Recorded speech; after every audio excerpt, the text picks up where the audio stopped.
Hello everyone and welcome to the Ultimate Classes and GS Center. Please like and subscribe the video for upcoming videos. मैं video बनाता हूँ आप लोगों के लिए ताकि आप लोगों को नॉलेज गेन हो उससे। लास्ट क्लास में मैं हिस्ट्री का पढ़ा रहा था, आपको याद होगा अगर तो लॉर्ड वॉरेन हेस्टिंग के टाइम में क्या क्या हुआ, सेकेंड एंग्लो मैसूर वॉर हुआ वो बताया था। और उसके अलावा लॉर्ड कॉर्नवालिस के टाइम में 1786 से लेके 1793 तक क्या क्या हुआ था बताया था। ये मेरे प्राइवेट नोट्स हैं जिसके अनुसार मैं आपको पढ़ा रहा हूँ। इसकी पीडीएफ फाइल मेरे डिस्क्रिप्शन लिंक में है, आप वहाँ से जाके ले सकते हैं। कोई पासवर्ड नहीं है, कुछ नहीं है, ड्राइव में अपलोडेड है, आप जाइए वहाँ से निकालिए और इसका पीडीएफ फाइल निकाल के आप प्रिंट आउट भी ले सकते हैं। ये यूपीएससी के बच्चों के लिए मैंने बनाया था जो पढ़ रहे थे। तो देखिए यहाँ तक तो मैंने आपको बता दिया था टोटल कि मराठास कहाँ थे, निजाम्स कहाँ थे, कार्नेटिक एरिया कौन सा था, ट्रेवनकोर कहाँ था, ठीक है, एनेक्सेशन कहाँ कहाँ हुआ है दिल्ली का, और ये सॉरी दिल्ली बोल रहा हूँ, ट्रेवनकोर का, मैसूर का, आफ्टर में क्या हुआ 1799 का, ये बताया था। आज मैं आपको बताऊँगा इससे आगे का।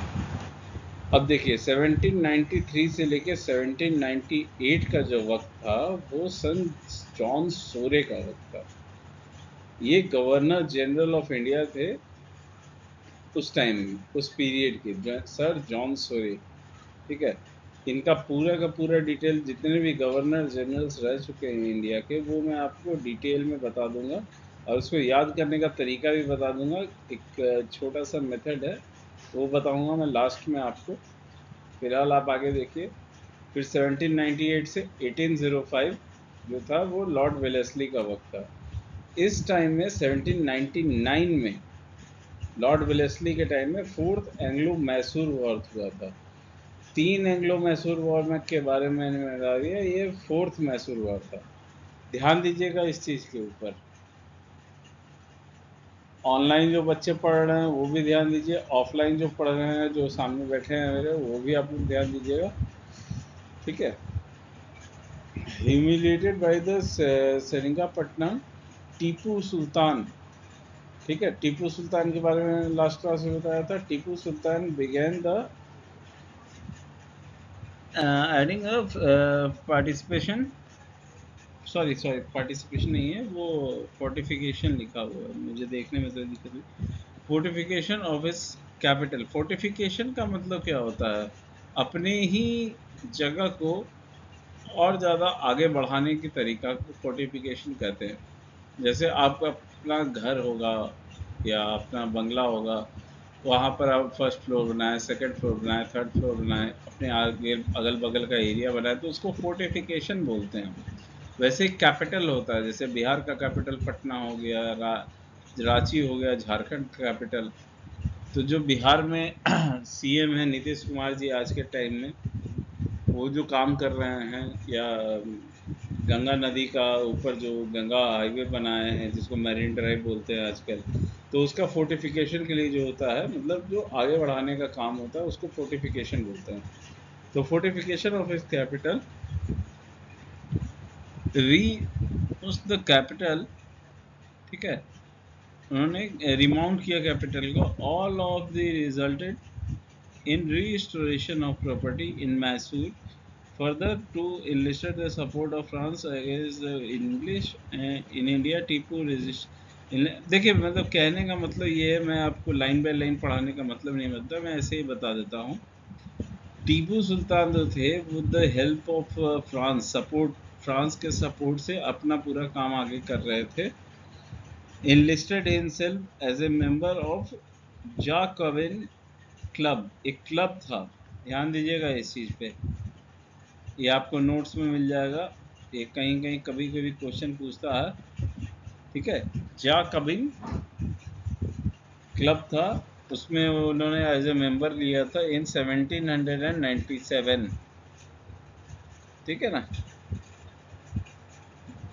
और उनको फ्रेंच मैन की मेंबरशिप मिली थी to elect the reports as their president to host the flag of French republic. मतलब फ्रांस की तरफ से इतना सपोर्ट था कि उनको ये बता दिया गया कि भैया आप, फ्रांस का सपोर्ट है आपके साथ, आप आगे बढ़िए, काम कीजिए। और फ्रांस का जो भी फ्लैग है, उस समय का फ्लैग अलग था, आज का फ्लैग थोड़ा सा अलग है, माइनर डिफरेंसेस है, ठीक है। तो उस फ्लैग को आप होस्ट कर सकते हैं। होस्ट मतलब HOST वाला होस्ट है, हॉइस्ट वाला होस्ट होता है, HOIST होता है, हॉइस्ट कर सकते हैं। जैसे इंडिया का फ्लैग 26 जनवरी या 15 अगस्त को हॉइस्ट किया जाता है प्रेसिडेंट की तरफ से और PM की तरफ से, तो उसमें हॉइस्ट कर सकते हैं। आप अपने फ्लैग, मतलब फ्रांस का फ्लैग अपने कैपिटल पे लगा सकते हैं। तो ये फ्रांस ने उन्हें आज़ादी दी। Tipu also planted a tree of liberty at Seringapatam. Now, realizing the hostile independence of Tipu, Lord Wellesley attacked him. अब लॉर्ड वेलेस्ली ने क्या देखा कि भैया कि इसको तो काफ़ी छूट फ्रेंच की तरफ से मिल गई है, ये फ्रांस का है और लॉर्ड वेलेस्ली इंग्लिश के थे। ये देखिए लॉर्ड वेलेस्ली लिखा हुआ है ऊपर, ये अंग्रेज के शासन के गवर्नर जनरल ऑफ इंडिया थे। तो इन्होंने देखा कि काफ़ी छूट मिली हुई, तो ही अटैक्ड हिम और डिफेटेड हिम, रीइश्योरिंग हिज डेथ। मतलब उनको मतलब ऐसा अटैक किया कि उनकी मृत्यु ही हो गई। In his time he established the embassies of France, Turkey, Iran and पेगार टू डेवलप फॉरेन ट्रेड, ठीक है। तो उन्होंने इस चीज़ को आगे बढ़ाया और मतलब एज ए ट्रेड के पर्पज से आप बोलिए तो एम्बेसीज क्रिएट की इंडिया में, इंडिया में खासकर एम्बेसीज क्रिएट की, फ्रेंच की, फ्रांस की, तुर्की की, ईरान की, ये सब जगहों की एम्बेसीज क्रिएट की ताकि वहाँ से ट्रेड हो सके, ठीक है। और तब तक टीपू सुल्तान की मौत हो चुकी थी। He defeated and ensure his death. देखिए लिखा हुआ है री एश्योरिंग हिज डेथ, यहाँ पर आप ध्यान दीजिएगा, ये देखिए यहाँ पर लिखा हुआ है ना, lord Wellesley attacked him and defeated him, reassuring his death. His death मतलब किसकी? टीपू सुल्तान की डेथ, ठीक है। कहीं कोई प्रॉब्लम हो, कोई क्वेश्चन पूछना हो, आप लोग पूछ सकते हैं। ऑनलाइन बच्चे आप लोग को पूछना हो कमेंट सेक्शन में पूछ सकते हैं। The member of Tipu's family were interned at Vellore and then to Calcutta। मतलब जो टीपू सुल्तान की फैमिली थी पहले वेल्लोर चले गए, वेल्लोर में भी उनको रगेदा गया तो वो कलकत्ता चले गए। देखिए as per the given figure, जो पिछले वीडियो में मैंने आपको फिगर दिखाया था सारा, the English after destroying Mysore Wellesley offered Sonda and Harpanahalli district है मराठास के, एंड ऊटी एंड गौराकंडा, ये सब आप PDF फाइल में देख लीजिएगा। तो वो ऑफर किए सब निज़ाम को, और कुछ पार्ट खुद को रख लिए, जैसे कन्नार हो गया, कोयम्बतूर हो गया, दुर्गापुरम हो गया with them as the rest of is the partition and the Mysore were began to given to the old Hyder dynasty, ठीक है। This new state of Mysore accepted the subsidiary alliance and became the virtually and dependency of the British। Later lord W Bentinck, William Bentinck है ये, W का मतलब होता है William Bentinck, उसके बारे में मैं बताऊंगा नेक्स्ट स्लाइड में। William Bentinck bought it under the direct subsidy में, डायरेक्ट अपने एडमिनिस्ट्रेशन में उसको डायरेक्ट कर लिया। कहने का मतलब ये है कि जब टीपू सुल्तान की मौत हुई तो जितने भी डिस्ट्रिक्ट्स थे मैसूर के या फिर तो सबको निज़ाम को दे दिया, और निज़ाम ने उसे एक्सेप्ट कर लिया सारी चीज़ों को, और कुछ पोर्शन निज़ाम ने अपने पास रखे, कुछ अंग्रेज अपने पास रखे, बट निज़ाम ने एडमिनिस्ट्रेशन नहीं दिया। निज़ाम ने उनको एज ए ये समझिए कि निज़ामियत दे दी। निज़ाम को निज़ामियत का मतलब होता है कि निज़ाम को उसका एडमिनिस्ट्रेशन कंट्रोल नहीं दिया, उसको चलाने का कंट्रोल दिया। बात समझ रहे हैं? चलाने का कंट्रोल और निज़ामियत दोनों अलग चीज़ होती है। निज़ाम को चलाने का कंट्रोल दिया कि आप लोग चलाइए उस जगह को, और वहाँ से जो टैक्सेस वसूल होते हैं वो सब अंग्रेज सरकार के होंगे। ये लॉर्ड वेलेस्ली का रूल था। बट जब लॉर्ड विलियम बेंटिक आए तो विलियम बेंटिक ने टोटल चीज निजाम से भी ले ली और पूरा एडमिनिस्ट्रेशन खुद ब खुद संभाल लिया। ठीक है, administration of the company in 1881। Lord Ripon एक और लॉर्ड बने, वो गवर्नर जनरल थे। Restored the royal family to power. अब रॉयल फैमिली टू पावर का मतलब क्या होता है? हाँ बिल्कुल, सूरज सही कह रहे हो। लॉर्ड मतलब रॉयल फैमिली मतलब जो इंग्लैंड की रॉयल फैमिली थी। इंग्लैंड बहुत जगह शासन किए हैं, ठीक है, तो उनका एक रॉयल फैमिली आज के डेट में भी चल रहा है। तो रॉयल फैमिली का पावर वहाँ रिस्टोर कर दिया लॉर्ड रिपन ने। अब उस टाइम में देखिएगा 66 से लेके 69 के बीच में क्या हुआ? MNE, M plus N plus E, देख रहे हैं आप? इसका मतलब क्या हुआ? मराठास, निजाम्स और अंग्रेज हैदर के सरकार में थे। हैदर अली के बारे में मैंने बताया था। Hyder defeated British, treaty of Madras sign हुआ था सेकेंड एंग्लो वॉर में। ये एक टाइप का आपको पॉइंट है, ठीक है, ये पॉइंट्स है सारे, इसको ध्यान रखिएगा। ट्रीटी ऑफ मद्रास साइन हुआ। सेकेंड एंग्लो वॉर में क्या हुआ? 80 से 84 के बीच में वही मराठा निज़ाम और इसके बीच में हुआ। अंग्रेज थे, ब्रिटिश को डिफीट किया। Hyder and headed and treaty of Mangalore, Tipu continue हो गया। 77 में Marathas attack and English not helped, यही कन्फेडरेसी हो गया था उनके साथ, मतलब धोखा मिला था मराठास को। जो ट्रीटी साइन हुई थी उसके अनुसार उनको हेल्प करना था, बट 1771 में हेल्प नहीं किया। फिर थर्ड एंग्लो मैसूर वार में क्या हुआ? 1990 से लेकर 1992, 1790 से लेकर 1792 के मराठा राजा और अंग्रेज के बीच में मैसूर में जो वार हुआ। Tipu was defeated by British, treaty of Seringapatam. Tipu ceded half, half of his territory को देना पड़ गया और टीपू की मौत भी हुई।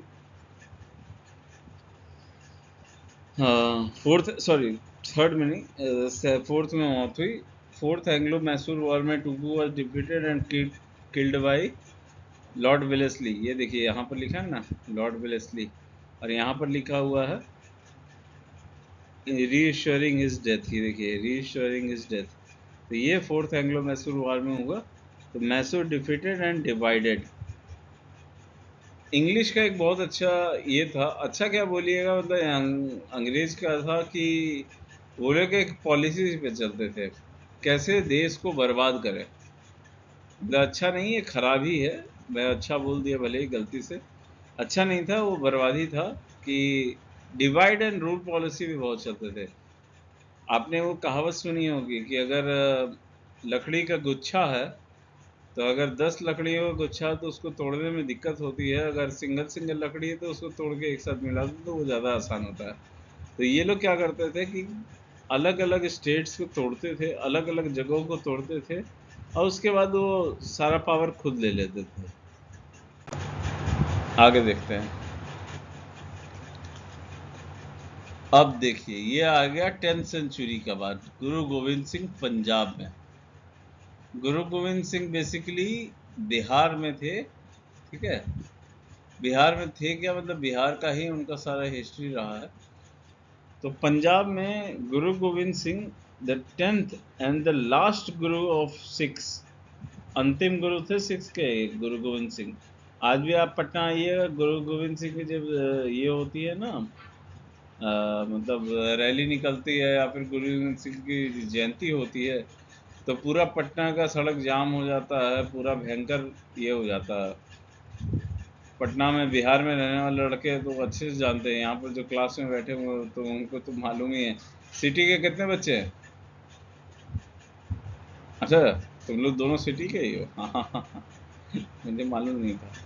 ठीक है, चलो। तो यहाँ पर देखिए ये लास्ट गुरु थे गुरु Govind Singh. Transform the religious sect into A military brotherhood, मतलब कि वो रिलीजियसली तो काम कर ही रहे थे प्लस मिलिट्रीली भी काम कर रहे थे, मतलब वो मिलिट्रीली सपोर्ट भी दे रहे थे।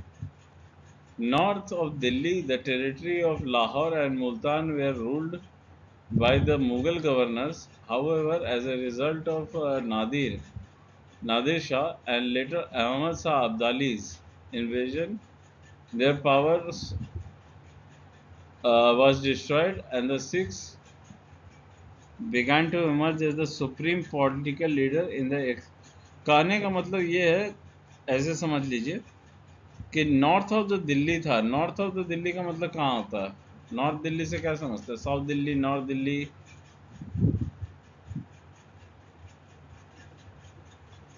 हाँ, सही बोल रहे हो। साउथ दिल्ली हो गया आपका नीचे का पार्ट, जो साउथ की तरफ है। नॉर्थ दिल्ली हो गया गुड़गांव का एरिया।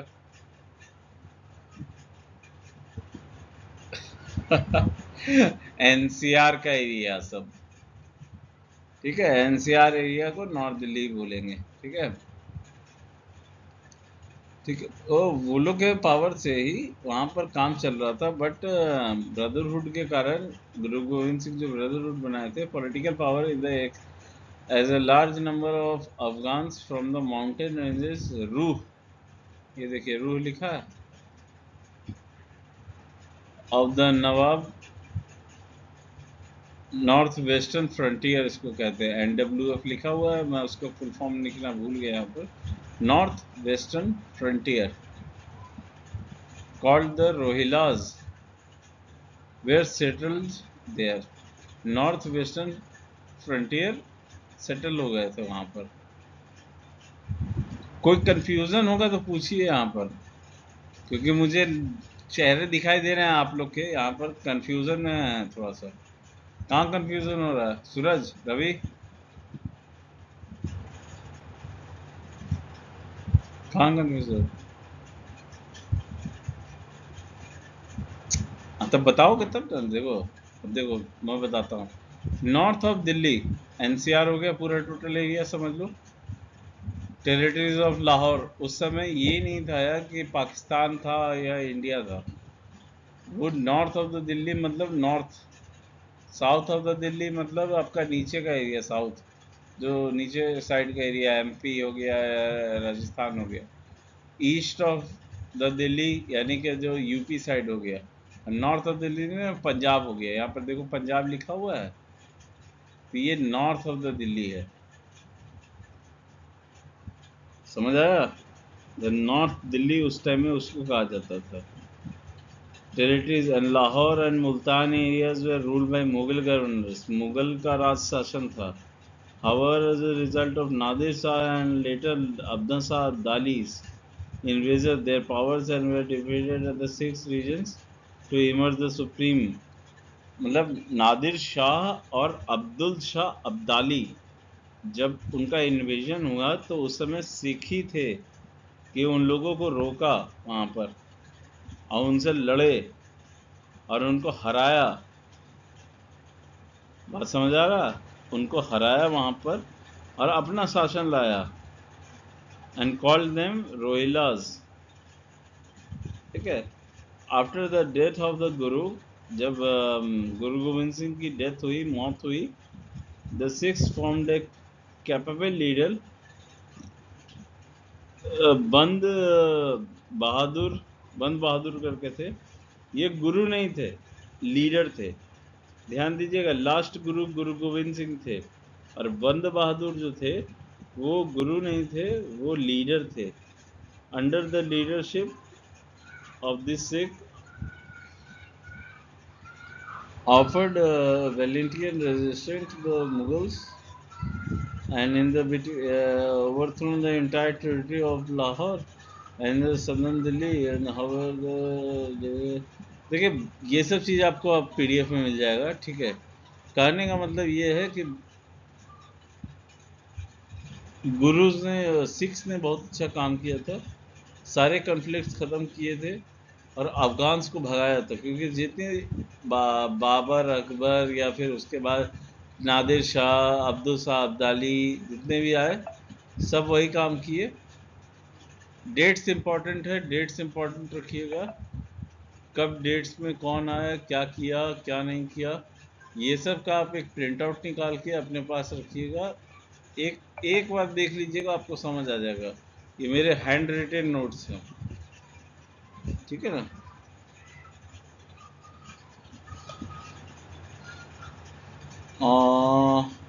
ये सब मैं नेक्स्ट क्लास में आपको पढ़ाता हूँ, क्योंकि आप कंफ्यूज हो जाएंगे। एक साथ हिस्ट्री कभी एक साथ नहीं पढ़ाई जाती है, थोड़ा टाइमिंग चाहिए। तो इसलिए ये क्लास मैं अब नेक्स्ट सेशन में लेता हूँ, जिसमें मराठा स्मॉल 12 डिस्ट्रिक्ट करते हैं। महाराज रंजीत सिंह के बारे में पढ़ाऊँगा। अर्लियर ब्रिटिश एक्सपेंशन कैसे हुआ 1809 से लेकर 1848, ये सब बताऊँगा। उसके अलावा बहुत सारी चीज़ें बतानी है आपको, ठीक है। इतने सारे हैं।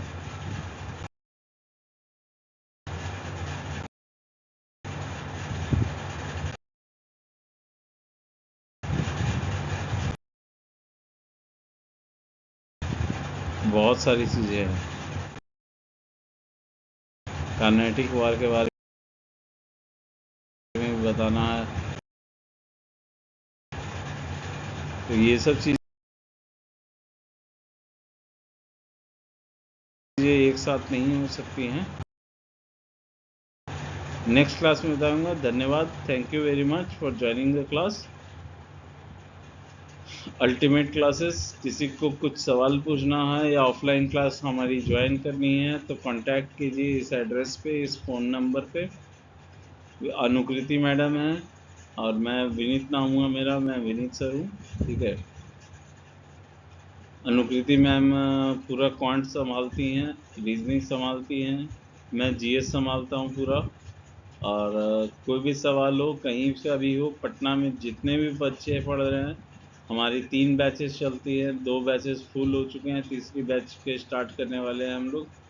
तो SSC, UPSC, BPSC, bank PO, ये सब सारी चीज़ों को हम लोग हैंडल करते हैं। हमारे यहाँ के रिजल्ट्स 95% है। जितने भी बच्चे पढ़ते हैं सब अच्छे निकलते हैं, ठीक है। 100% नहीं बोलूँगा, क्योंकि 100% नहीं जाते हैं, वो आपके ऊपर